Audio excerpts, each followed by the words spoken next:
Next week is pranayama. So we'll do some physical practice next week. Nice. Yeah, we'll do some, an hour of physical practice. So today is, Shanti? They're understanding the guru and disciple relationship. Okay, great. Thank you. Wow, that's a big subject. And now we're in the month of July, which is, we celebrate Guru Purnima. What does that mean? It's a day dedicated to all the great leaders of the world, all the great masters. Often falls in July, the full moon. I don't know when it is this year. Did you find out from Anju? No, she hasn't let me Because know. we get it from the Indian almanac, the calendar. So the day. So I have an Indian student, so I always ask her, tell me when, because I don't, although born a Hindu, I don't really follow too many of the rituals. For me, God is everywhere and everyone, so I have my own way of worshipping. But there is a certain day that is dedicated to all these great leaders of mankind. First of all, what does the word guru mean? Do you know? That's right, remover of darkness. So anything really that takes you to a place of light becomes a guru. Anything that takes you to your place of perfection becomes a master or a teacher to you. For me, yes, I needed my master. He started me on the path. But now I can see what he has taught me is the guru is everywhere. All life is a guru. But a guru-disciple relationship isn't very special. It's very different. I remember one of our students when we went to the ashram a few years ago, her name was Norma. We gave her the name Nirvana. She was Scottish. And she came with me to the ashram. There were 18 of us visiting. And she said, oh, Nalanie, what if I see Gurudev and I will feel nothing? What if that happens, you know? Because she had never met him. And I said, then it doesn't happen. Then you know that he's not your physical or whatever master. You will know. There will be a connection, and if there isn't, there isn't. So anyway, when she got there, the first thing she said to me was when he walked in the room, her heart felt, ah. And she said, I need to ask you the question. I knew. And that's what happens. You know, there's a feeling, there's like a heart connection, a recognition. You don't know what it is. You don't know why you're feeling it. But there's this overwhelming feeling of connection, like the cells have connected from the heart. And you just understand that there is this special relationship. Now, guru-disciple relationships, they say go from thousands and thousands of lifetimes. You know, and we choose certain lifetimes to grow with certain people. The fact that we're all together is because we've met in many lifetimes. And it grows, and then we want to get better and grow. So the guru-disciple relationship never ends.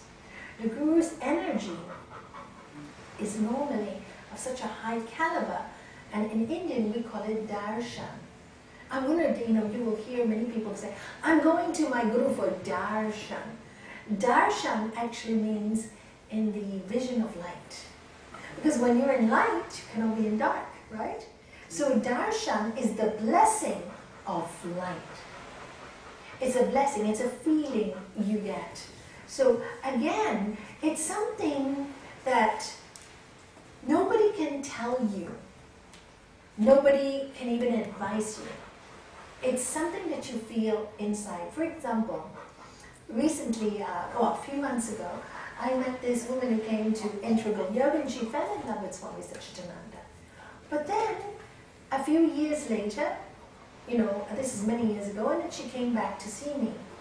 And she had met a living master. She never met Swami Satchidananda. She met a living master.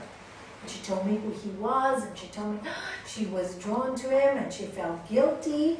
And I go, why do you feel guilty? If you are drawn to this master so much more than this, the teaching is the same. The masters don't care. But if the teaching is the same, because she gave me the name of the master, and I knew who it was, and I could see the teaching was the same. Universal, truth is one, parts are many. So why do you feel guilty? You're confusing yourself for no reason. The teaching is the same. If this living master is attracting you, go there. Don't worry about it. Then another time, in my early days, I had somebody who was a Sai Baba devotee. And he loved Swami Satchidananda and got very confused. I'm a Sai Baba's devotee, but now I've fallen in love with Swami Satchidananda. I said, you said it. You yourself are telling me you've fallen in love with Swami Satchidananda. So, what devotee are you? She goes, Swami Satchidananda. I said, why do you feel so much guilt? Your heart is telling you. And the teaching is, so long as the teaching is the same, serve, love, give, meditate, purify, so long as the Guru guides you to find the Guru within. I always said one thing, that if anybody came to me and said, make me your Guru, I'd run a mile. I'd run a mile. And it happened once we invited somebody to Gibraltar many years ago. Dynamic energy. Dynamic energy. And, you know, there's a magnetism about some of these teachers because they do so much practice. And so we invited them, you know, invited him to our yoga center. And we were all saying that we knew very clearly that our master was Swami Satchidananda, but we enjoyed this man's teaching. But at the end of it, he says, you know what? You need to make me your Guru. You cannot grow without a living Guru. You have to change your Guru and make me your Guru. Everything he said the last 2 days, all of us felt, oh my God, this is ego. Not only that, I've always worked by donations. And when Swami Satchidananda used to come, I used to pay for his plane tickets, but he never talked about money. And thousands would come in. So, and I'd say, Gurudev, we've got all this donation for you. He said, oh, going to the school in India. I said, Nalanie, you count it. You look after it. So I used to count it and tell him how much it was. Now this master, for some strange reason, we had people come with 150 the first day. But very little donation. Hardly any. So I told him, when I invited him, we pay your plane ticket, I'll pay all your accommodation, food, and I'll guarantee you 500 pounds, which is 600 euros. It's fine with it. And whatever on top is donation. It wasn't extra. And I remember on the way to the airport, he was very upset. He said, this is not going to cover, this is going to go this, da, da, da, da. And I stopped him and I said, I'm really sorry. We made an agreement. This is what's come in. I've taken nothing. It's all yours. The yoga center has not even taken a penny to cover expenses. But this is what's come in. And I said, besides, if you are such a master, why are you so worried? Because I have to pay my rent, Nalanie, and you don't know, I have a big ashram, I have to cover this. And I just went, Om Shanti, I'm sorry. I'm sorry. Sorry we didn't cover all your expenses. Maybe you should consider getting a small ashram. I told him straight. But, so this for me didn't feel comfortable. I did not feel comfortable. He was a brilliant teacher, and God bless him. I'm sure he's helped a lot of people in this world. But for me, I loved my master because he kept saying, love me, follow me if you must, use me as long as you like. But when you find the Guru within, you can drop me, but love me. We will always have this special relationship, and I will always be there for you. And you know the energy is higher. You can feel the protection. And since he has passed, there is such a great connection that it's no longer, you can't even speak of it. Last week I told you about the story about the light, and how it appeared to me, and many things. And I always laugh because whenever I look at my clock, I wonder what it is now. It's always 22. Something, what time is it, Shanti? It's 19 past 6. 20. 6. 20 past 6. Yeah. But normally at home, I have a digital clock. It's like last night, I went to sleep 12:22. I say, oh my God, it's 22, and I keep laughing. And I take my kids out for dinner last night. I was leaving the house to meet them. 8:22, because 22 is his number. It's his number. You know, he was born on the 22nd of December, and he died, he was buried on the 22nd of August, and there's many 22s in his number. Shanti will tell you the numerology, she does it. And many, many times, you know, whenever we're going on a journey, like the last journey, we were in row 22. Five of us. Yeah. Of all the rows, they gave us row 22. We just looked and we laughed. You know? And so there are many signs that we get, and there's much, much more that I've seen over the years, you know, and as I recall them, I will let you know them. But the guru-disciple relationship is very hard to explain, because when you see the guru in his human personality, is one compares the guru with what you are thinking, and that's a real mistake. It's a perception, because I had learned something throughout being with my master all these years, that the guru reflects you. Do you remember in Sutra 41, the Yoga Sutras of Sri Patanjali, says the guru is like a crystal. So if you're upset, you will think the guru is angry with you. The guru is not angry with you. You're angry with you. If you have a problem, you think, oh my God, there's something strange going, the dynamics of this is not going well. But it isn't. You're feeling, you're in the vision of light, so you're feeling your own discomfort. You're feeling uncomfortable. And we had this example when I took 18 of them to America again to meet Gurudev when he was alive. And I had asked him, I said, no, first of all, ask the secretary, can we all come? I know he does satsang only on Saturdays, but we're coming all the way from Europe. Can we have an extra during the week? And they all said, no way, he never does this for anyone. So I called to the top, I called him direct. I really didn't want to bother him. I always called him once a month, because he loved to hear news. He said, Nalanie, tell me news. Tell me news. I want to know news. What's happening with the center? And what's happening here? So for news, I would call him, not about problems, but say, oh, this student is doing this, and that student is doing this, and I'm going for a retreat, and this one is doing initiations, and Gurudev, guess what happened? I had this experience with death and dying. So he wanted news. So I called him once a month for that, and secretaries for organizational. So I called him direct. I said, Gurudev, we're bringing a group. We've been told you can't see us. I accept if you can't, but I must ask for the sake of all my students. Because I have the joy of having lunch with you when I'm there, because he always used to tell me to have lunch with them, maybe 2 or 3 times. But I said, it's not fair that all my students shouldn't have the same prerogative. So he laughed on the phone, and he said, of course. And not only one, he gave us 2 sessions privately. So of course we was in one of the rooms downstairs in the ashram, not in the main hall like on the Saturday. And I told the whole group, Gurudev's coming from you. Now other people in the ashram heard, oh my God, Gurudev's coming for you, not your group.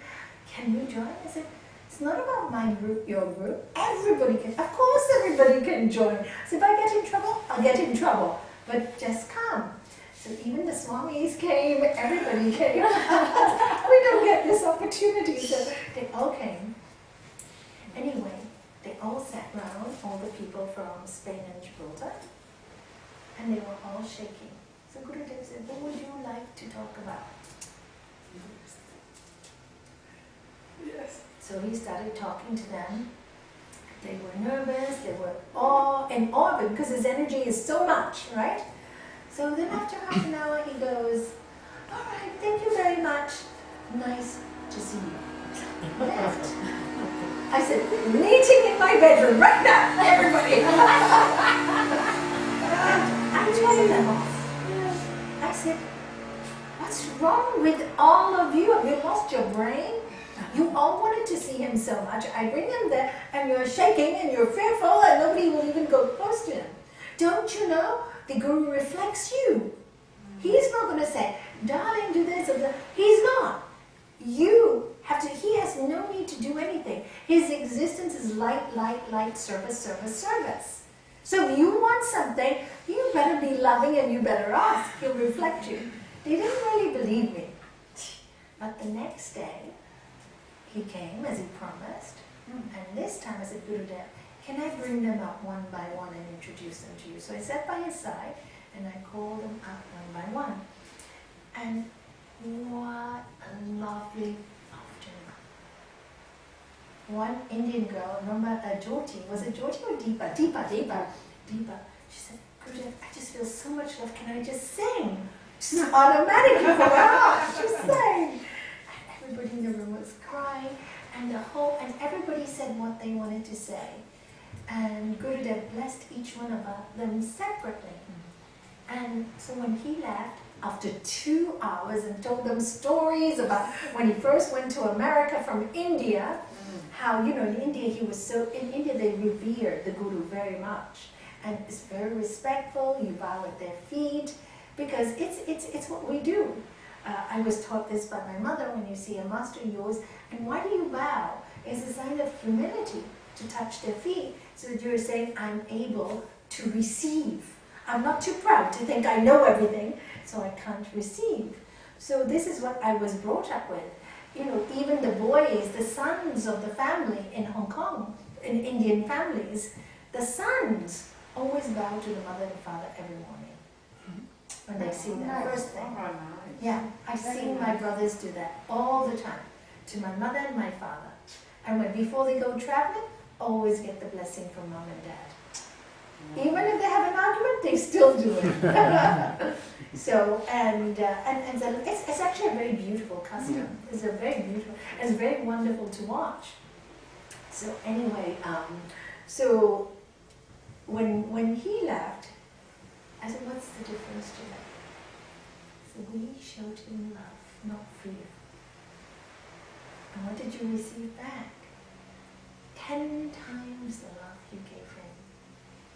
What did you feel? And they were all glowing and they were so happy. So I learned a lot from their experience, and I understood Sri Patanjali in Sutra 41 when he says when a person has reached realization, they become like a crystal, reflecting your thoughts and your feelings. So when you love, they give love, but you get 10 times in return.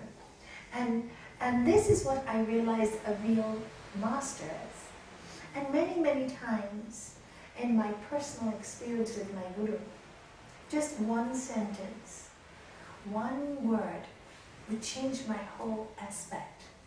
My first experience with him, when I first went for my first retreat in Portugal, I remember I had a friend in Marbella, and actually a client of mine that I was in high fashion. I used to sell Louis Theroux and Diana Frey's and all the high fashion stuff. She was a client of mine, but the client became a friend, became a very, very close friend. They were very, very wealthy, and I loved her and her husband very much. Even took them to Hong Kong to meet my family, because they were just such wonderful clients. And they always wanted to go to Hong Kong, stayed in my home, stayed in my father's hotel. Fine, everything was fine. But one day their marriage didn't work.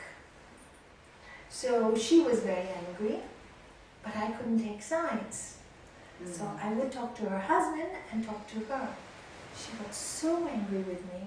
She got so angry with me. She said, Nalanie, if you're really my friend, you will not talk to my husband.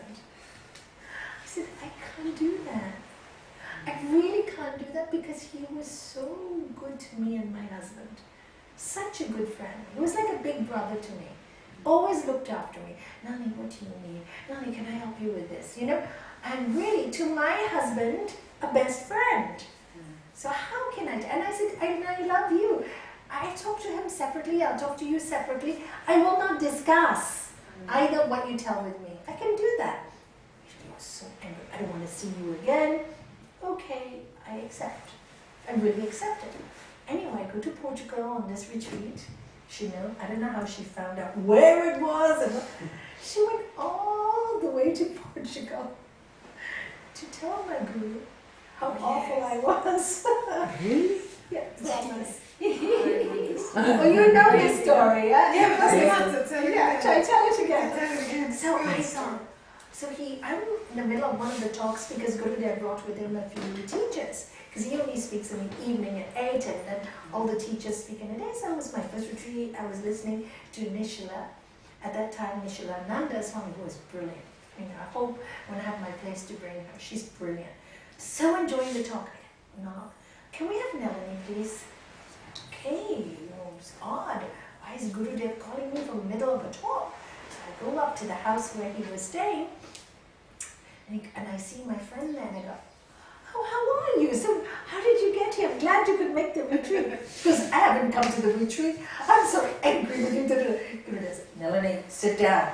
So I sit down, and then she starts telling, "Oh, she's taken my husband's side, my husband is a liar, he's done this, he's done this." And of course, I was defending him. Because that's not true. He's always loved you. But he just worried that you become so materialistic. That's all. You become so into money, and he just wanted your love, and that's all. Why are you taking his side? And this went on for like 2 or 3 minutes, and Gurudev looked at me, and he goes, "Shut up, Nalanie." Really a loud voice. Of course, I just couldn't stop crying. I was like a tap. Because the force of the Guru telling you off, when you never experience it, is so powerful that it shifts all the atoms in your body. 5 hours, crying. His secretary came to me. "Nalanie, what's wrong?" I said, "I'm so angry. Why did he tell me off? When I'm not wrong, when she's wrong, why did he tell me off? I don't know. I don't understand my guru. Sometimes he does this. I don't know." She wasn't helping. She was just trying to calm me down. So anyway, the next day I was really upset, and I thought, I can't live with this. I need to see him. So thank God I have a brave character, so I need to see him. So I said, "Can I see Swami Satchidananda?" "Sure, he's waiting for you." He knew. I walk in and I said, "Gurudev, I'm really, really angry." He says, "I know." I said, "Why did you scold me and tell me off when I was just protecting my friend?" I said, "Nalanie, you are the yogi. You are the yogi. What is your desire for peace? Right? You have to make the adjustments. But what did you do? She started complaining. You went giving her more fire, fire, fire. What have you learned from yoga?" And I said, "Gurudev, this is my first retreat." He goes, "You want peace?" That trip, I had 3 consecutive lessons. This was the first one. I said, "Yes, I want peace." "Well, then you have to be the one who's told off." And of course I love you. But I think you are strong enough to take the telling off. Because if I had told her off, she will never be repaired. But if I tell you off, you will learn from this. Do you know, the lesson I learned many years later, don't debate when people are angry. They will not hear you. It was such a huge, I cried so much, but it was such a huge shift in consciousness for me. Till today, when people try to debate with me, I don't try and justify my own feelings. It doesn't work. It creates a wall. I'm right, you're right, she's right, he's right. They really believe they're right. And that's what he said to me. He said, "What do you think? Why did she speak like that?" And I said, "Well, I don't know."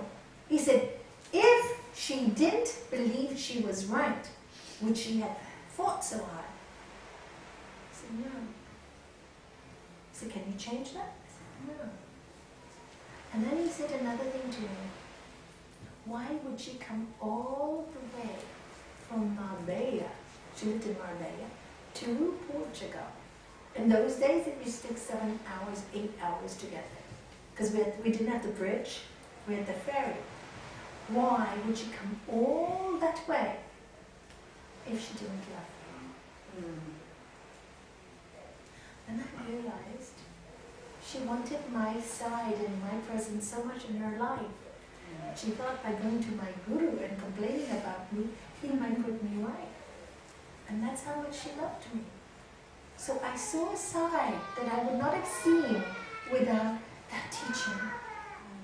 So the shift in karmic years of debating with people, of fighting with people, of arguing, because immediately I could reflect it on my own marriage, with my own children, with my own friends, with people who are always debating about their point of view. Oh, I don't believe in gurus, or I don't believe in this, or I don't believe in that. Fine. The amount of hours it saved in my life is phenomenal. You don't believe? Fine. I'm not here to convince you. This is who I am. This is what I know. You don't want to know?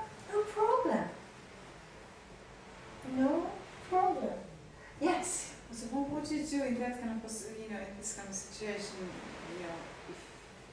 if there is two good friends, a couple, the married couple who has divorced, and so you would just listen, not taking any, not to give any whatsoever comments or it depends on the situation. Yeah. It depends on the situation. It's very challenging. It's very hard for the friends when two people. Very hard for the friends. I'm sure all of you felt it. Yeah. It's very, very, very hard for friends. They are just so they stop inviting both sides. That's what normally happens. It's very difficult. And each case you have to take separately. Each case separately. How would you react? I just recently had a situation that I thought I had a good friend, newish friend, and she had some friends that I also knew, but they were not like my friends, but very, very nice people, nice couple. And I don't know the reason she fell off with the friendship. So she told all of us who knew them that if we ever speak to them, to have anything to do with them, she will walk out from us. And I said to her, whatever happened between you is none of my business. Yes. I respect you, Yes. but they've done no harm to me, and I can't just sit next to them in certain places where I see them and turn my head and not to talk to them. And she said, if that's the case, then I'll never speak to you. And she hasn't. And you have to accept that. You see, now it also depends on the morality of the situation. So that's why I say you have to take each case. If that other person has done something that is really not very nice, and she's told you this person has attacked her or something. It wasn't. I think that it was more to do with the ego. I find out that. Pardon? More to do with her own ego. Oh, that's different. Yeah. And you just don't give it energy. Yeah. But if it's something that's morally wrong, as Sri Patanjali says in Bhakti Paksha Bhavana, the second part, when a negative act is done, when somebody does something negative, and you support the negative act, you are you also have a part in that. It's like crime. They say you know somebody's going to commit a crime and you just allow it. You are also responsible for that crime, right?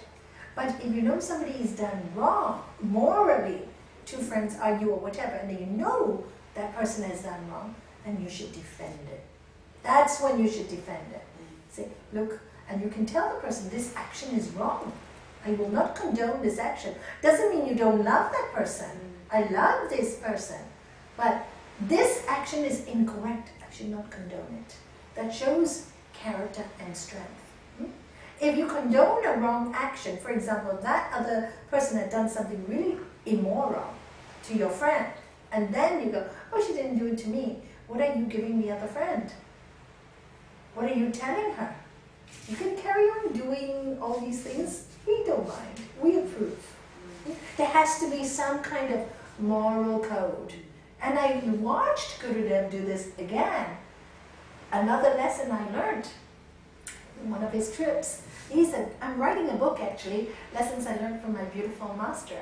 And just before my husband passed away, I reached chapter 7, and every lesson was printed in the Integral Yoga magazine in America that goes all over the world. But after my husband passed, I lost the gift to write. I couldn't write anymore, but it's coming back now. It's all coming back now. But I couldn't write for a time, so I'm writing a book called Lessons I Learned with My Beautiful Master, you know. And another lesson I learned with him was when he came to Gibraltar, for example, outside, at that time we didn't have a yoga center. We worked in a temple. The temple in Gibraltar is huge and very beautiful. Can fit many, few hundred people. So I had a talk organized for him. But we had some people from a different religion that was against his coming to Gibraltar. And so they stood outside the temple passing pamphlets out saying yoga was witchcraft, you remember? It was this. And we come in with Gurudev, and if you watched him, although he's from the south of India, where they're all tiny, Gurudev is 6 feet, very tall. And when he walked, and this is what separated him from many people, it almost, people would say he looks like he's floating. He's so light on his feet, and very regal, very straight. So anyway, we took him up, and all these people were shouting and screaming and saying, he totally did the 4th lock and key. Which one is that? Ignore. Disregard the wicked. He just like walked, nothing, zero, and walked up the steps. And somebody went to me and said, shouldn't he show them love? Shouldn't he say, I said, are you kidding? He's just given us the best example of the 4 locks and keys. If he, at that moment, had shown them love, they would have just screamed abuse at him. They weren't ready for that love. And he walked up that step, totally ignoring them. They just stood there, shouting, screaming, After 15 minutes, they left. They left. Because there was no reaction. Not even kindness, not even, and I thought, this is a good lesson. Then another one, because I had a lot of problem with this kind of learning, right? Because you think, spirituality must be treat everybody, forgive you. He'd already forgiven them. There was no need to pretend, nobody to please. He didn't care about pleasing anybody. He just did it. Not another occasion. He was speaking in Gibraltar for 3 days. So people who wanted to meet with him privately, I said, make an appointment through me. Okay? So people did, and it was full. Now suddenly this yoga teacher in Gibraltar doesn't turn up for any of the talks. On his last day he says, I want to see Swami Satchidananda. I am so and so and so and so. I'm sorry. He is busy. If you really want to see him, you could have come to the talks. Why didn't you come to the talks? But you want to see him privately, you don't want to come to his talks. So he goes, no, I have to see him. Sorry, there's no more time. He's leaving this evening, and he's invited out for lunch. But I didn't say where. Anyway, so we walk into this, and then his friend calls me Nalanie. My friend really wants to meet Gurudev. I said, I would love to say yes. But you know, Gurudev is 80-something. He's got a busy schedule. This morning, I arranged for sightseeing for him to have a break, and then somebody's invited him to the restaurant for lunch. I'm so sorry, but I'm not going to spoil his day. You could have told me 2 months ago. You knew this was happening. Anyway, we walk in for lunch, and guess who's in that restaurant? This guy with his friend. But they really did not know that we were going to that restaurant. They had no idea. So what happens is, when I see them, I'm actually really very happy. I love people's wishes to be fulfilled. So I go, Gurudev, this is the guy who was telling you really wanted to meet you, etc., and look at what a coincidence, God brought him here. And Gurudev goes, hello. That's it. Nice to meet you. And Nalanie, we're late for our lunch. Wow, why did you do that? And again, a few months later, I got the answer. This supposedly yoga teacher was not really a teacher. And he was telling everybody in Gibraltar he was a monk, a Swami. He wasn't, he was married. So it was many of the things I found out that he was telling the students, because there were no other yoga teachers in Gibraltar at that time, was not truthful. So I go, oh my God, how did my master know all this? How did he know that? Because I didn't. I found this out a few months later. All these things. So again, you learn that you need a little discrimination on the spiritual path. How did he know? He just Felt knew. Felt it. Straight through. Oh wow! He knew. Amazing. Many things, many things. When I was in the ashram, many people will tell you. Some people, when he scolded them, they could not take it. The ego was too big. But after a while, I started to recognize that when he scolds you, that's when you learn 5 or 10 years faster. Because one scolding from him, I used to say years of bad karma gone. Because you really change the action very quickly. It's so powerful. The word, they say when a person, Sri Patanjali tells you, when a person speaks truth all the time, right? Yes. Their words become very, extremely powerful and can shift your life. And this is where the Guru can remove your darkness. Because they shift your consciousness. They actually shift cells in your own body, which is what he did with me many, many times. I felt the cells shift, sudden realization. Another time, a spiritual master came to Gibraltar. And this master was talking, but he was talking about truth is one, parts are many. But then end up saying, Hinduism is the only one. So I became a little troubled. And the Catholics are this, and then Arabs are like this, and this one is like this. So I got a little disturbed because I never heard my master speaking like that. So what can I do? This is a very learned man. This man knows everything from everywhere. I was deeply, deeply, deeply confused. And so I know what to do. I'll call my master. And I said, Gurudev, I'm so confused. I don't know what to do. And yet I know this person is wonderful. And this person's done all the right things. But this really upset me. And then he said to me on the phone, sometimes the student becomes the teacher. Slap. In other words, Nalanie, have courage. And when he slammed the phone, means don't call me back till you've done it. So I went to this teacher and I said, please forgive me. I am nobody to tell you anything. But when you spoke last night, it really upset me. There were many people in the room that were very hurt by your statements. And for me, that's breaking the law of ahimsa. And he said, honey, did I really say that? Did I hurt all these people? Yeah. Took it so well. And I realized he was such a good teacher. He thanked me for it. And the next night, when he gave the talk, he said, and all of us, doesn't matter if you're Hindu, Catholic. And then after the talk, he said, are you happy with me? I said, very. But I thought he was a great man to accept that from me, you see? And that for me was a real yogi, real yogi. He hadn't realized. Because sometimes the ego can just take you. So I realized, and this master today, anywhere in the world I would go and listen to him. He's grown with the years and become so immensely strong. He has a whole lot of disciples, and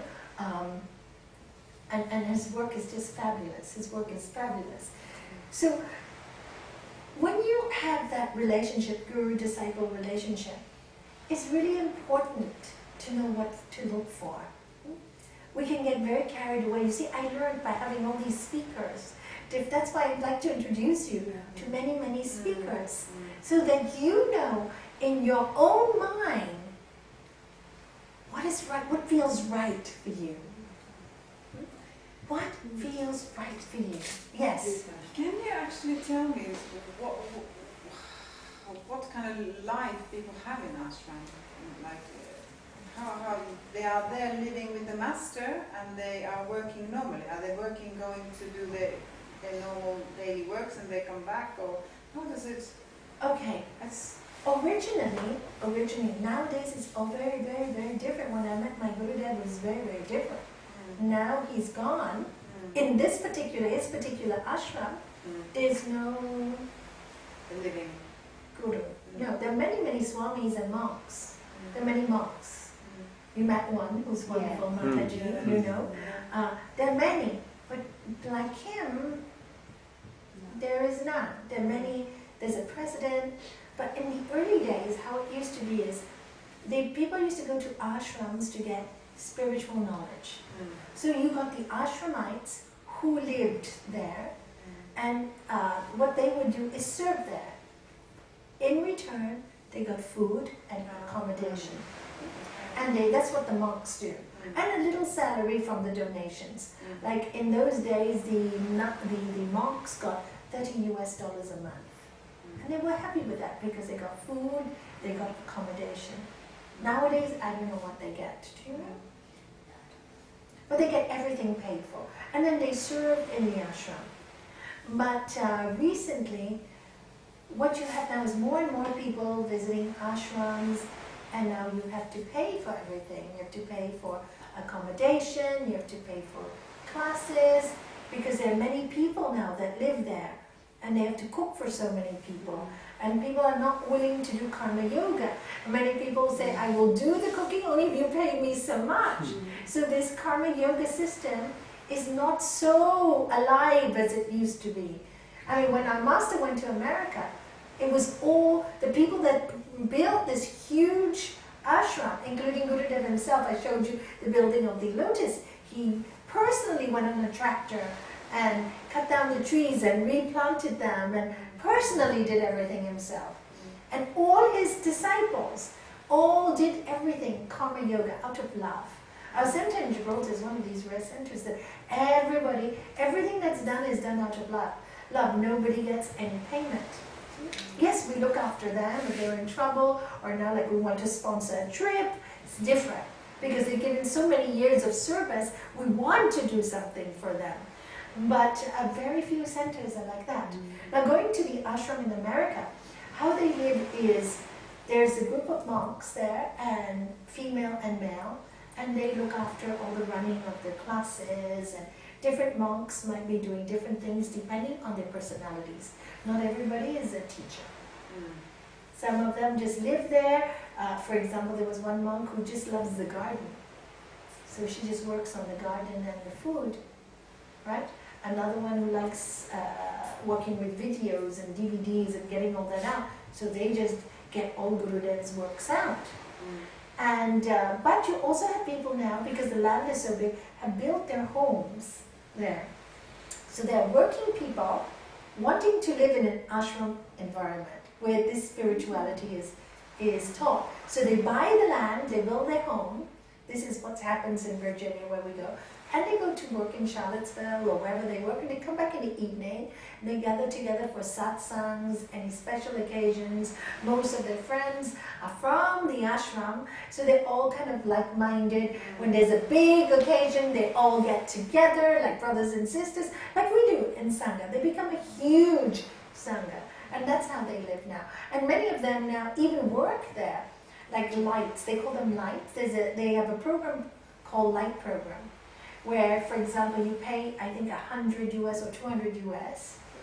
You do part-time karma yoga. You live there. You do part-time charity, and you can take any of the meditation classes, etc. And you learn about ashram living. They have that as well. So many people, young people, older people, who need 2 or 3 months to think or to find themselves, will go to the ashram and do this. They work part-time, and they find themselves, see what they want out of life. And it's comfortable, and they help in the ashram. So there are many different places for people to do, many things for people to do in ashrams today. Very different than before. How the Americans take this beautiful custom, as you say, that they respect and you bow to your feet, because they are such a equal-minded people that they can never look up to anybody. Well, it's difficult in their very culture, isn't it? Very difficult. They don't have that sort of respect in Very building difficult. them. How do they take to that? Well, with Gurudev, I have seen many of them do that. Many from all over the world when I've traveled with them.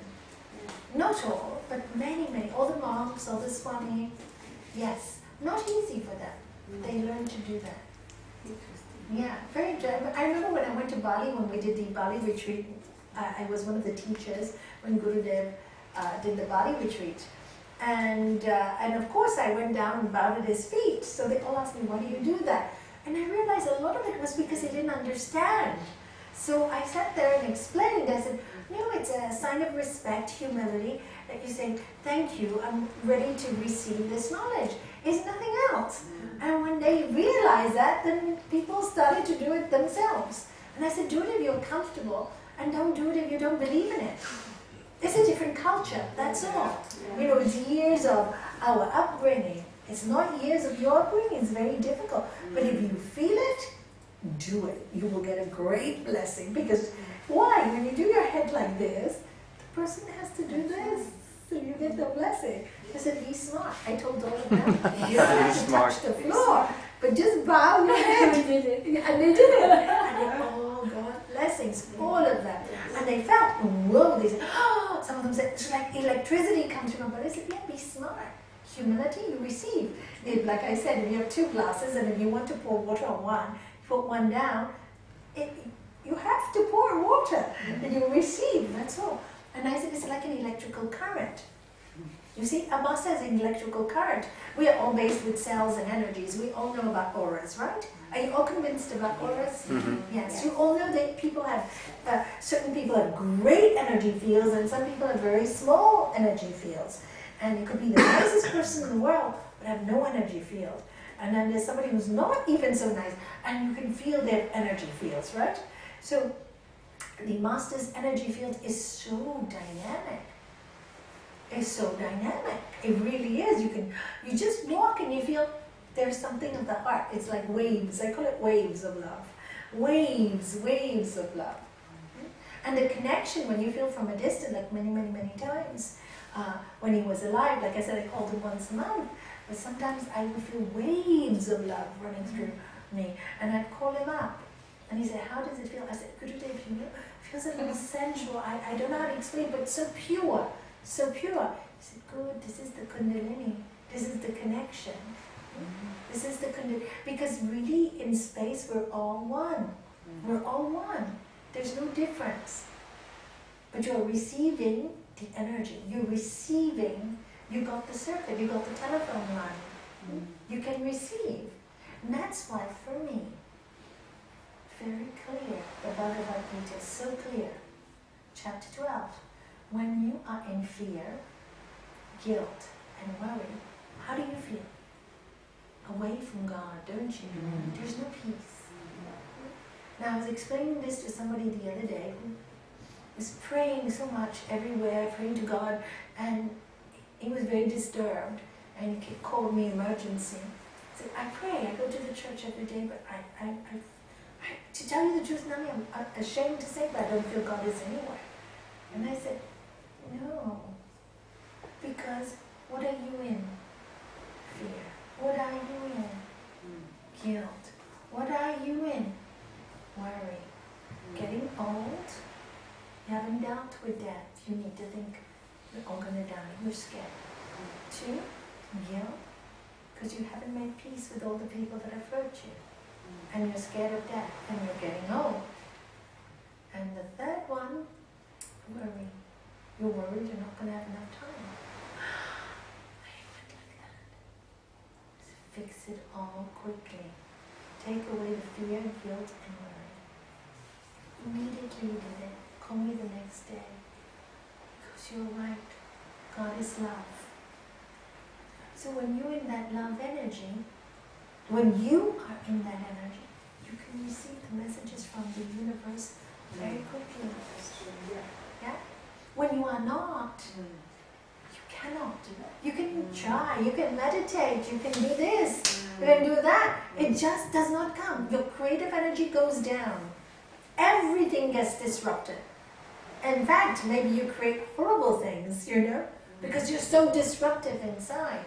So it takes you from that holy energy. And don't you love the word holy? It comes from Yes. So know that, you know, if you read the Gita and you read Sri Patanjali, And this is why I said, for me, I love the Upanishads. Because what does it speak, how does it describe God? The Lord of love. The Lord of love, yes. It's slightly related. A couple of friends of mine and myself are helping somebody who is very, very ill, and he is going to die, I'm sure of it. But he has this worry, he's afraid, as you're describing, so he's holding on to, no, I'm going to be better, I'm going to be better. And he's not. How can we best help him to take away his worry? It's so difficult. Yeah. Because we are 5 and 4 of us are saying, no, you're going to get better, you're going to get better. And I am like, no, I would like to help him get rid of the fear, accept all what is, and accept that, yes, we are going to die. Yeah, so, very interesting. Have you ever read the book, Tibetan Book of Living and Dying? Very good. Please, Tibetan Book of Living and Dying. Yeah. Solo Rinpoche, have you read It's it? a good one. It's brilliant. Yes. If you can't get it, I don't know if I got my copy back. If I got my copy back, I'll try and get it to you. I got one.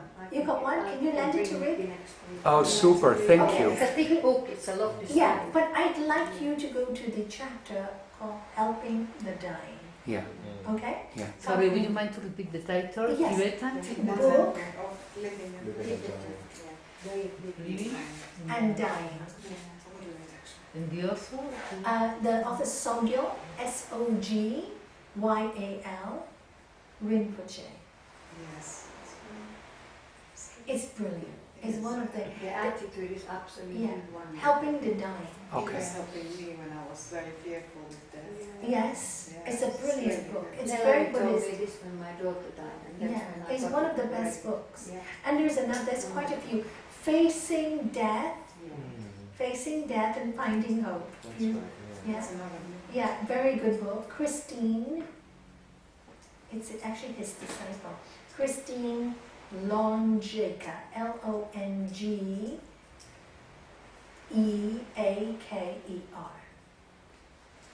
These are very good books that I have read. And so going back to your question, how can we help somebody? Yeah. Somebody like that will never want to speak about death, but No, you can tell, he doesn't want to. you need to get him alone. Very relaxed yourself. Have you ever thought about dying? We all have to die. Even me, I might die before you. That's how I start. Are you frightened of dying? Because people don't talk about these subjects. Okay. Do you want to speak about it? Are you afraid to talk about it? That's how you start. I think we should all prepare. Always know a miracle can happen. This is what I tell everybody. But prepare for the worst, but know a miracle can happen. But I like that prepare. approach, yeah. Yes. Good. Yeah. And that works for me really well. Even recently with Coral, Yeah. my dear I thought about her, when I was with him yesterday. Yeah. And I had to tell her. She said, nobody's telling me, everybody's telling me. The doctor said the next one, the next one, the next Well, one. that's my point, and it doesn't always work that way. No. And I told her, do you really want to know? And she said, I really want to know. So I sent everybody out. Yeah. And I said, doesn't look good. But a miracle can always happen. So you keep positive for that miracle. But you have responsibility. Good, I like this. Yeah, you have a daughter. This is good. You have people who love you. And you have a responsibility to prepare them. If you are not ready, none of them will be ready. So I said, have you and your daughter spoken about that? So I spoke to her daughter, I made her cry. It was not an easy job. But you just got to go forget about you. You have to really forget about you. I really made her cry. I made her boyfriend cry. I made her daughter cry. But they all agreed later on. So she could prepare. And it's hard, but they're very grateful later. And then she used to come down and talk to me, what should I do? Once she realized, both of your feet are gone purple and black, and your toes are starting to fall off, and your body is swollen up to here. and you're in a hospital bed and not able to move, and the doctor's telling you, no, we'll find another drug, I think it's so wrong. Yeah. Yes. But that's what they're doing to him as well. They all do it. Yeah. I think it's so wrong. It's experimenting. Yeah, I learned this. No, that's not it. It's like being afraid for the truth. Yeah. Yeah. That's it. Yeah, it's not that it's No, the it's not. doctors. You see, the doctors thing is Yes. they just Yes. medicine. Yeah. Yeah. I was very lucky with my husband. I really have to thank my husband for this lesson. It's a good lesson, and I think I learned this really from him.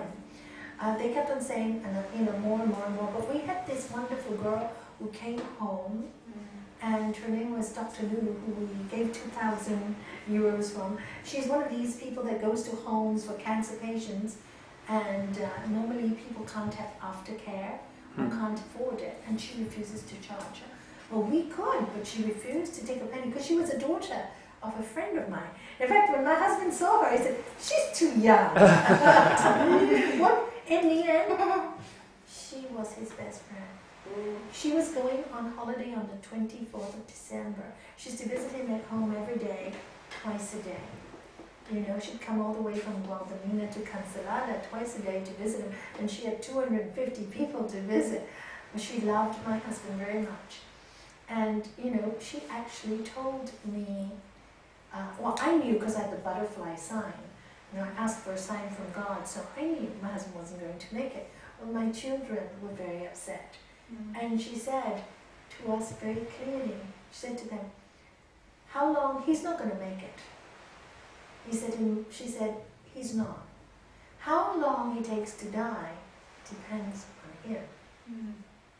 If he doesn't want to let go, it can take him months of suffering. Yeah, that's horrible. Yeah. She said, I've seen people do it for 1-2 years. Horrible. But if he accepts it, he can go tomorrow. So and my son was very hurt, and I said, no, darling, he's telling the truth, and I gave him the book. I said, I have no time to counsel you. Here's time living and dying.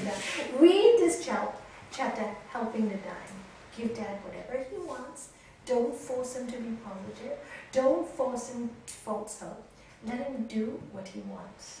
So I thanked her a lot because she was so truthful. And he asked her. He said, the doctors are saying try another treatment, but I don't know. Look, I can't even walk anymore. I can't even breathe. I can't live without the oxygen. She said, Shanky, do you really want to know the truth? And he said, yes. You're not going to get better. How long you live is up to you. He said, in that case, I'm not going to trouble my family. I'll leave soon. So I said to him, but you promised you give me notice. He said, how many days do you want? I said, 3 days. He gave me exactly 3 days. Wow. Sunday morning, he told me. Wow. Tuesday night, he died. Exactly 3 days. Why did you want 3 days? I don't know. I needed 3 days to prepare myself. That's all I know. Because when he said, I said, please, will you let me know? He goes, how much time? I just said 3 days. 3 is very lucky in my life, And he gave me exactly 3, and he didn't even know, but he knew, it's so neat. Yeah. And he said, he told her, he said, if I'm going to live like this, I don't want to give my son's come all the way from Hong Kong, given up everything, his family, his whole life, to nurse me. My wife's given up everything. My daughter has a special needs, and she's running up and down the coast to see me every day. I don't want this for my family. He was so selfless. That's why I said he died a real yogi. He was totally selfless. He said, why should I live? Why should I live at the expense of everybody else? I'm going. And he said, please forgive me. I know I'd love to live for you, but I'm not living. No. And he left, and how beautifully, how peacefully, how setting us all free, because the death was so beautiful and so complete. But that's what I want for my friend. Yes. And he is now holding on because he's so scared. And everybody is feeding him with this positive information, but it's not realistic. And they're not helping him. They're not helping him. That's you are seeing it. I see it. Good. Because it's quite cruel. Because when suddenly they have to go, they're not ready. And they die screaming and shouting. Like somebody I know who's That's so horrible. scared. But it's So also people scared. are not ready to let him go. Yes. Even the doctors, they are like, They don't.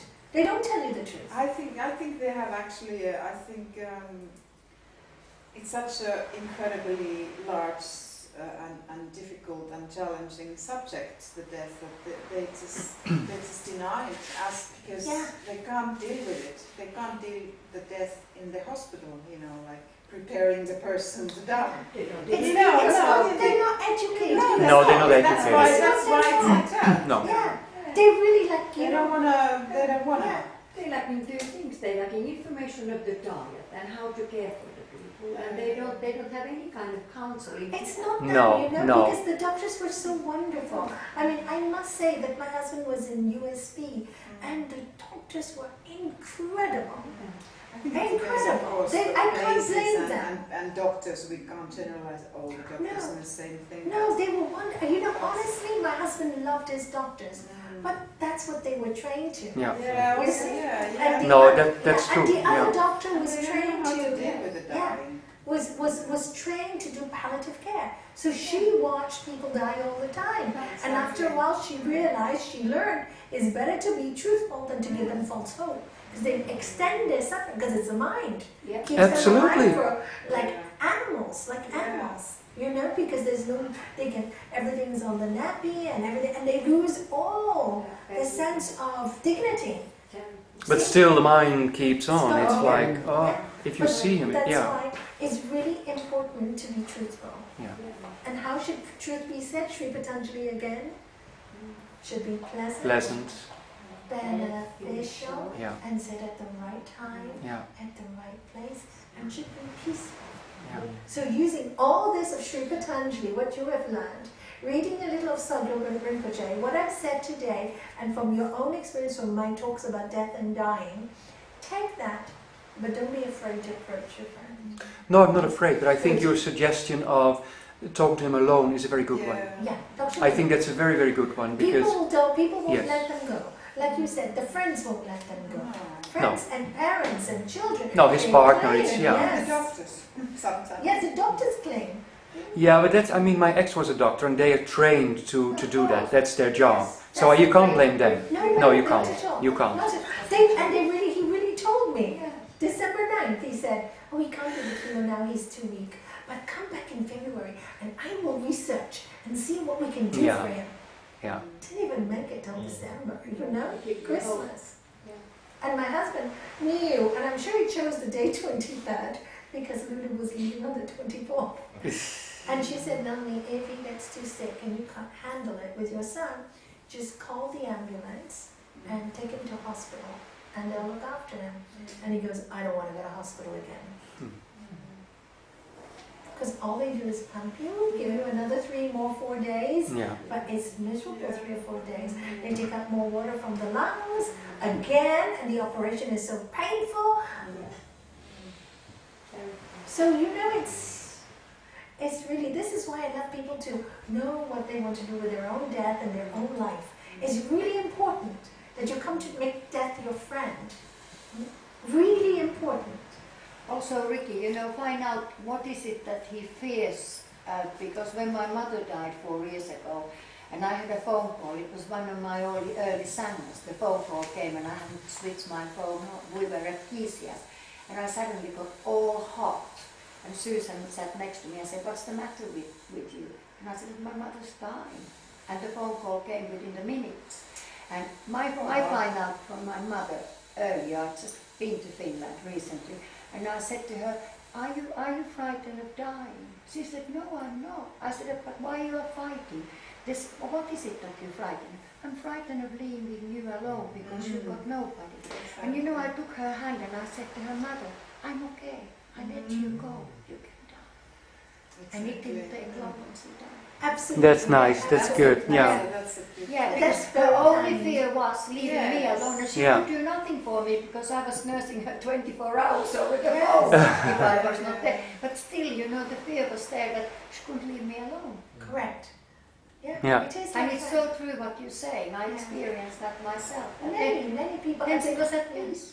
Many people I've seen her. Shanti's father was another one, and well, there's been 50 or 60 now over the years. And I think the kindest thing, if you can do it for them, protect them on your own. Mm. The family will not like it. They get very angry if you talk about death. My father, I come from a very spiritual family. My father was 80-something, 86 when he died. He had cancer. The whole family was in denial. Yeah. They got all the spirituality. And they're still saying, he's living, he's 86, he's lived a beautiful, and he was saying, I've lived a beautiful life. Yeah. Exactly. You know, let me go. Yeah. And they wouldn't let him go. They refused, and he stayed for them.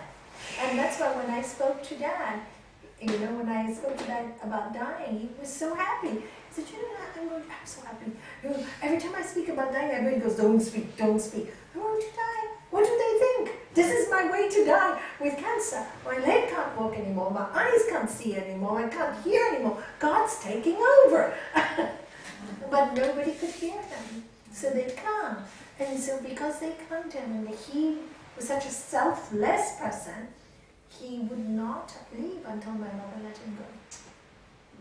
He would not. Exactly. So exactly what you said. It's Yeah. not their fear. It's they want to know the person is protected and then they go. So be careful you don't cling to anyone. Mm. It's very easy to do because if I had to follow my own heart and my wishes, I'd almost say, don't you dare die on me. Do you know, that's what I wanted to say. Don't you dare die on me. The early days when it was first diagnosed, don't you dare, you're going to live. But once I saw nothing's going to happen, he's not going to live, then I said, go. Go quickly. I don't want you to suffer. I know you love your dignity, your honor. Go. You know, don't worry about me. So what about you? Same thing. Go. You go. Find your peace. What are you going to do in a broken body? You'll get a new one. And we all manage. We'll all manage. Doesn't everybody manage? Yeah. We It's all a- manage. It's just time. It's just time. It's just time. And so that's the best gift you can give people, setting them free. And to finish, I read you, and then we do a little meditation. Unless you have any questions. I just picked this up as I was leaving the house. I haven't read this for a long time. Let me see what it talks about the guru. So let's see what it's saying. I'll read some of this. This is nice. A guru is nothing but a laundryman. He is trying to wash the dirty laundry. Suppose you have a beautiful white shirt that has turned gray from all the dirt and dust it has accumulated. You give it to the laundryman to make it white again. But he doesn't really make it white. It is already a white shirt. All he does is to remove the dirt so that you can see the whiteness again. He scrubs it, soaks it, rinses it, wrings it, hangs it up to dry, and then irons it with a hot iron. When he gives it back to you, it is once again clean and beautiful. That is what the guru does with the mind of his student or disciple. He helps to clean it so its original purity can be seen again. Even in the normal life, we take the help of many gurus. We always seem to understand things through the help of somebody. The Hindu scriptures say that everyone should have 4 gurus. Mata, Pita, mother, father, Guru, Deva. Living guru, and Deva means a goddess. He explains it here. The mother, the father, the spiritual guide, and ultimately God. First the mother shows you the father. Then the father takes you to the guru. And finally the guru takes you to God. Even if somebody teaches you a little bit of cooking, he or she is your guru. A little of your ignorance regarding cooking is removed. When such is the case in normal worldly life, how can it be otherwise in a spiritual life? Your spiritual guru is even more necessary than your worldly ones, because the spiritual life is much, much more subtle.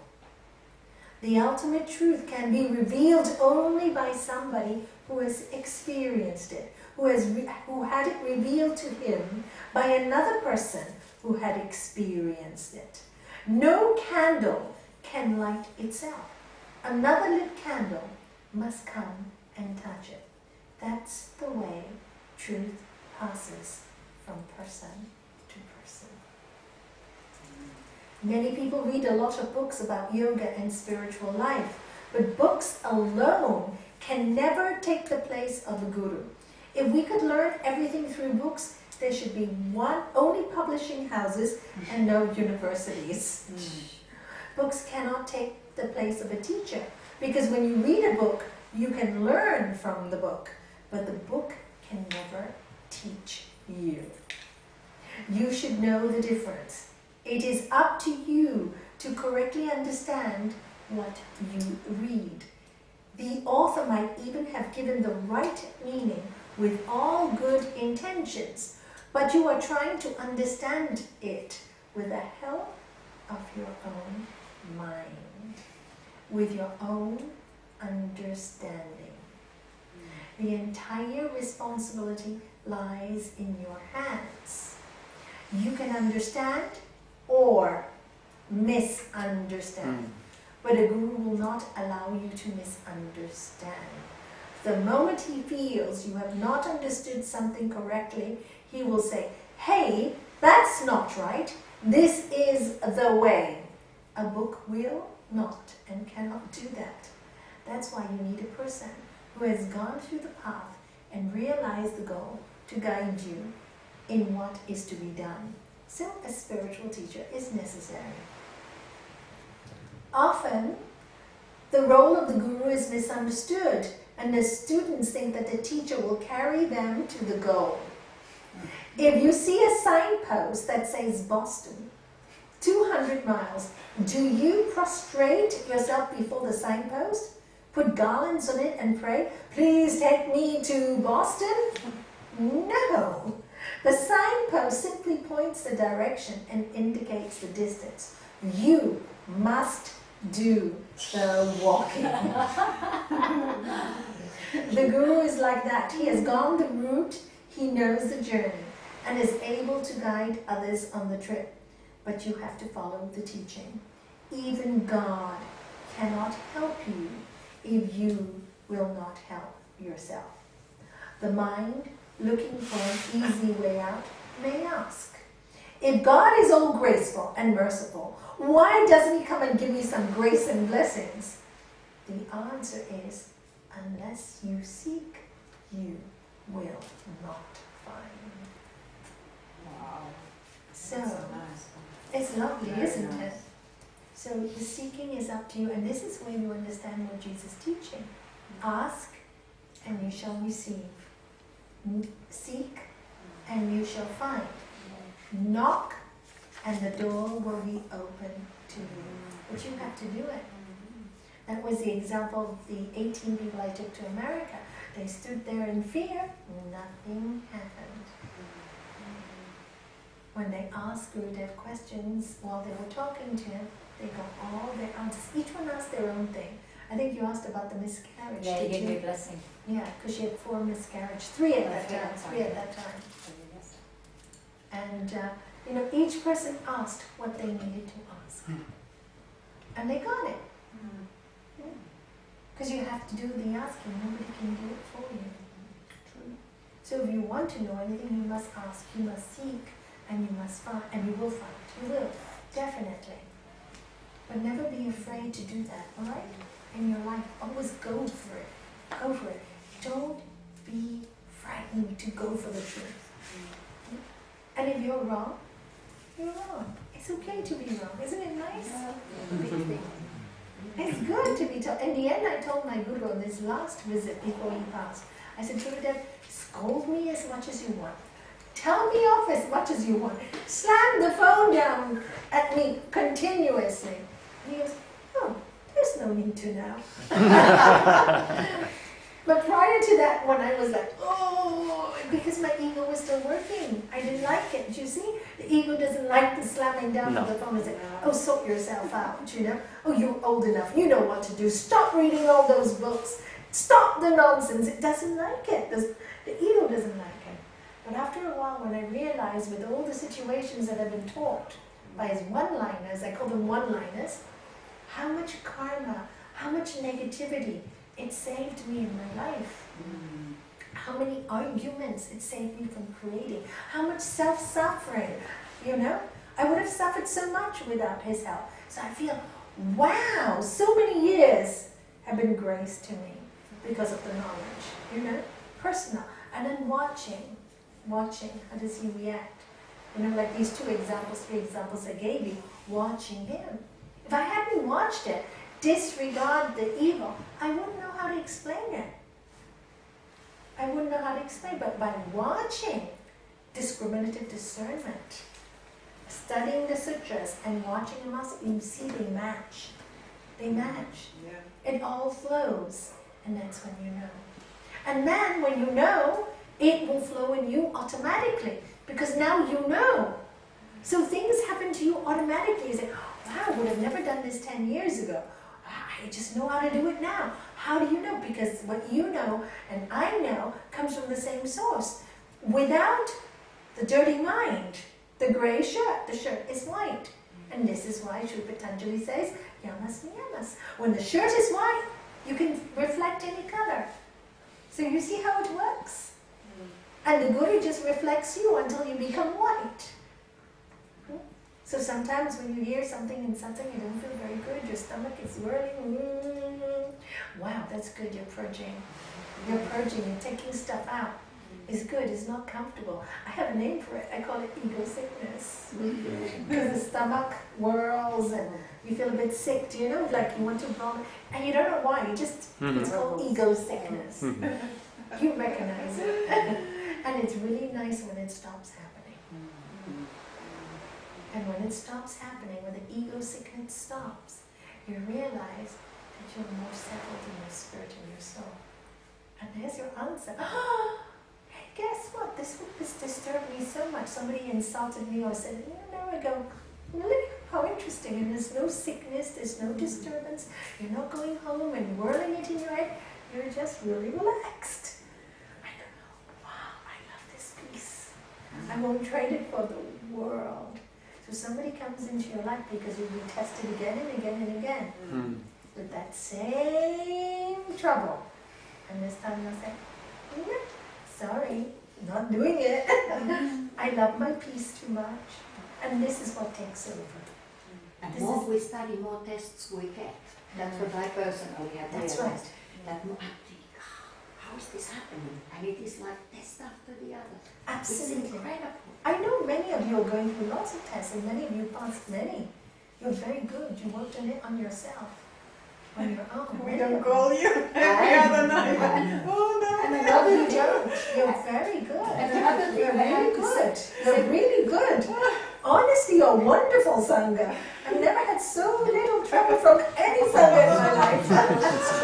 It's true. And you know, when you tell us Never. Very true. when you tell us of it's very effective, I can imagine how you felt when Gurudev told you off, because you told me once and to her, don't you dare to get up and make that cup of tea when somebody speaks. Don't you have a respect? How do you feel if you're there and talking? I thought, my God, I'll never get up when somebody speaks. I'll never go on Did talk. I do it? It was so On Saturday. Yeah, true. I remember that too. Yeah. I remember. Yes. That's very good. And then when it's only a small time calling, I would think how it would be That was getting good. it from him. You must feel the same. Yeah, And I thought, but it was oh. very good. It was, I felt like, right! It made me feel so small and so humble. I thought, God, what do I do? And I didn't feel because I felt it was such a right thing you said, and we Yes. were doing wrong thing. And I just like, Absolutely. you know. It was so Right. effective. But she never gave me any negative vibes, and if she did, many times people don't talk to me for months. You see, in Gibraltar, when I was living there, it was close. Every day I was working at You were right. This is what will happen in Sotabanda and the place again, because it'll be a place where people can come. And what happens in that close atmosphere? What happens? You learn a lot about people, and you see, and so you can immediately correct. And I've watched many of them change, and now they have a problem. They don't call me anymore. But also so much jealousy in the early days. So much jealousy. I'm a better than. I'm a better yogi than you are. Yeah, correct. This kind No, of correct. I haven't felt any jealousy. No, not us, but No. I can imagine that there's Not lots of enough. This sangha has been, there's been a few hitches, but not much. No. Been very, very, very easy going. Yes. And if you have a problem, you call me. 1 or 2 appointments, 3 appointments, finished. But I used to get like phone calls like 6, 7 times a day from some people. Yeah, all the time. Phone never stopped. I think you guys have really given me the easiest But time. you told us that you don't have time to hold our hands, and we better get on with it. Absolutely, I agree. Yes. You apologize. You said that I'm busy, I've got a lot to do, I'm sorry, I haven't spent enough time with you, I can't hold your hands, but get on with it, basically. And I think it worked. It worked. It did work. Maybe I gave them too much time in the early days. And I think that we don't need to, because I think that so many times it has happened that when I have a kind of like a beginning of a problem, then I come here And you talk and about you talk about Yes. solve this thing, and then Same. I'm kind of okay. Yeah, That's yeah. It So, happens so all we the don't time. have to go. And Yeah. now it has become already that kind of like a that's why it is so important to come and listen. Yeah. And now I'm so happy about this video system, because I know that I can continue. On Tuesday I will not be coming, but Wednesday or Thursday I will be listening. Is this your last time? It's the last day. It's the last day. Oh. Gonna miss you. But Tony, you had something also. I didn't. Oh, no, Tony wanted to say something. Maybe it was Tony's also Tony's last time, maybe. Is it really? go. We're not going to see you. Are you going to Finland as well? Where are you going? Are you going to Finland too? No, but just as bad. Just as bad. Worse. What is happening? Romania. Oh, really? When are you going to Romania? Wow. Possibly this week. To work? For a job? It's my own work. Your own work? How long are you going to be there for? I don't know. Will you send me your details? Because we are looking into an orphanage in Romania. My friend is meeting in France. We're thinking going in the autumn to visit this priest who runs an orphanage for special needs, that they throw them on the floor, and they've asked us for help for medicine, and so we want to see first before we give money. So will you give me your details? Yeah. Maybe you can come down and visit the orphanage with us. Wow. I can't believe you're going to Romania. Wow. We've just been talking on the phone. Okay. You've been sent there for a A reason. different question. It's really just going back to your friend, the wealthy client, Yes. who you ended up getting told off, and you never really did anything wrong. You were chastised. I did. I did wrong. Genoeg. Because I should have had the awareness that she was going through such pain. And she was going thinking that her friend has been disloyal. Then her husband walked out on her. She was in such severe pain, and I was not even compassionate. That was my learning. I had zero understanding of awareness and compassion. I understand that now.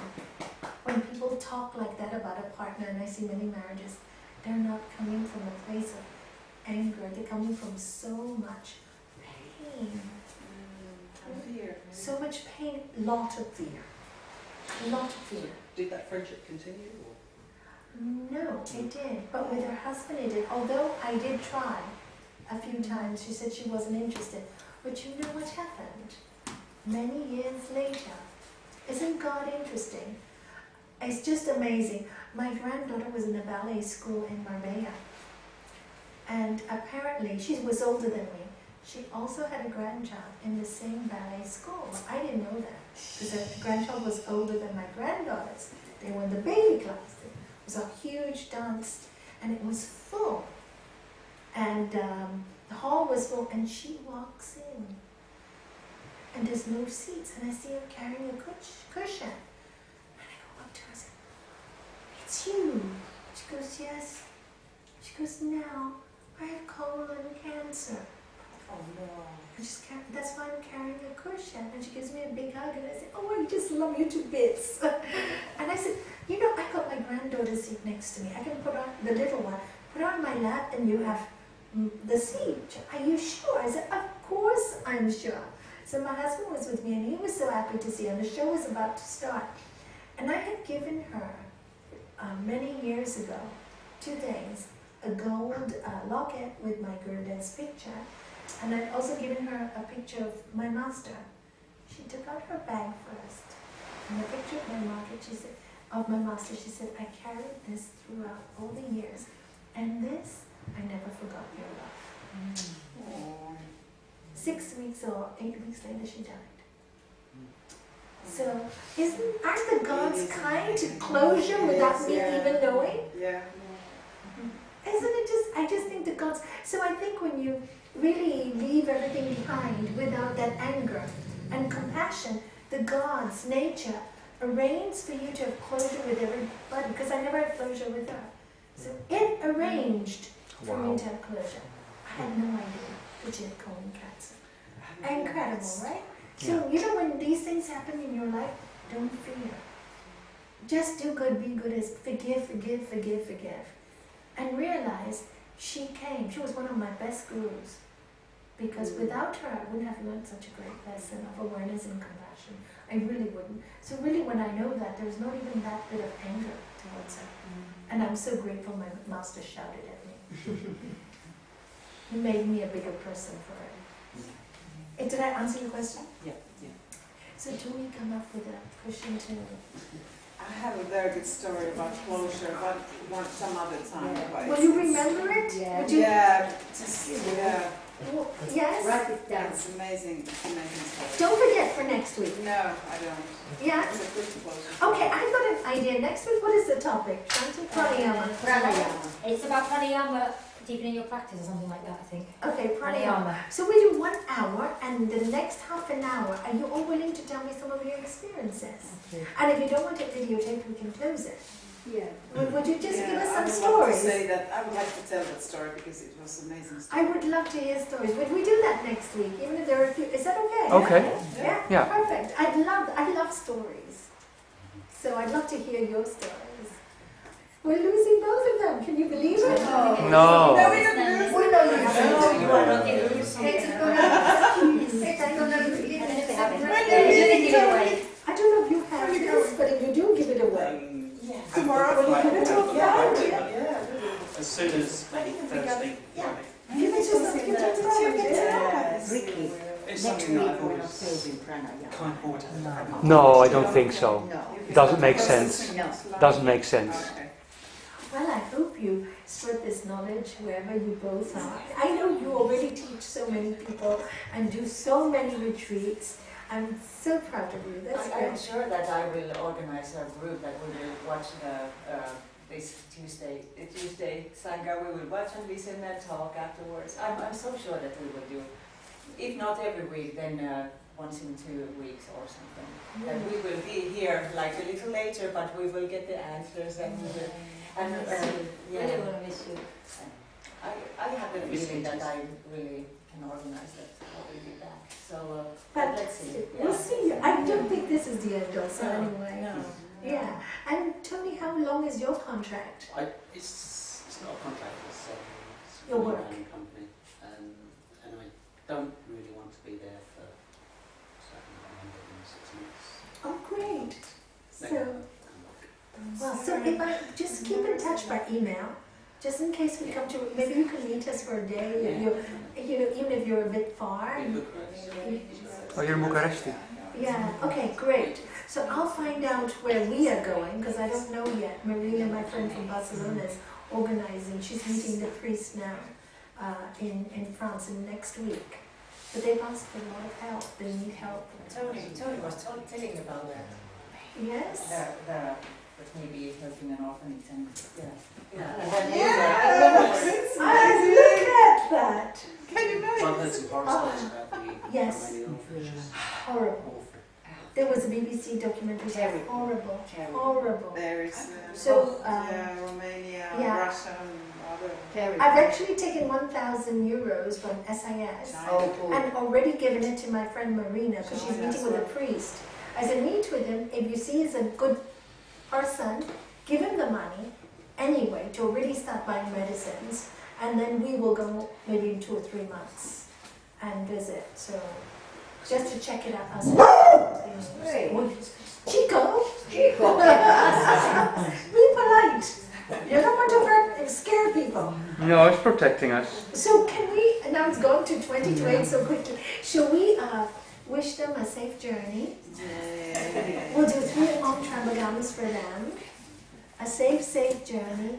May you spread a lot of love wherever you go. You'll always be in all our hearts. And anytime you need anything, you have my mobile number. And if you don't, call Shanti when you can contact me if I'm traveling, okay? So, anything you'd like to say? It's been great. Definitely comes to the office. Fantastic. Fantastic. I have a nice story, but I don't know, it takes a few minutes to read it. But I just, it's something that can be also shared by a written version. But of course I want to thank you for these 2 years. And I know that this is not the end. This is only the beginning. I know. When I'm old, I'm going to watch you all on TV giving talks, and I'll be saying, I'm relaxing. Yeah, it's going to be happening like that. That's the way it should be. That's the way it should be. That you spread it. It's wonderful. Please send us all that by email, will you? Yeah. You won't forget? No, I have it. Yeah. So, should we You are going to go to Finland pretty soon after Sari. For a visit, I have a feeling. Who knows? Sari's going to invite you there. So, we'll miss you. But I'm so happy for you. I think it's really exciting. New world, new beginnings. Om Trayambakam Yajamahe Sugandhi Pushtivardhanam Urvarukavibam Bandhanam Mrityur Mokshiye Mamritam Om Trayambakam Yajamahe Sugandhi Pushtivardhanam Urvarukavibam Bandhanam Mrityur Mokshiye Mamritam Om Shanti Shanti Shanti.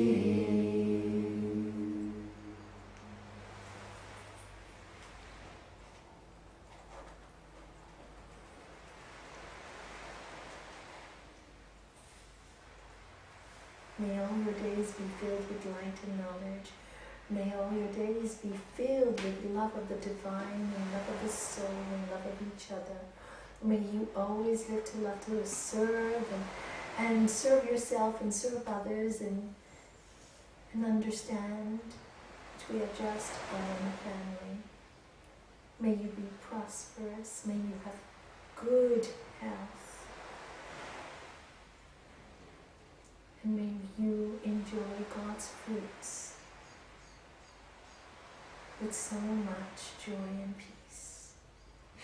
May you never forget to meditate. Om Shanti, Shanti, Shanti. Om Shanti, Om Shanti, Om Shanti. Thank you. This time I have to take a picture and then Vähän nopeasti.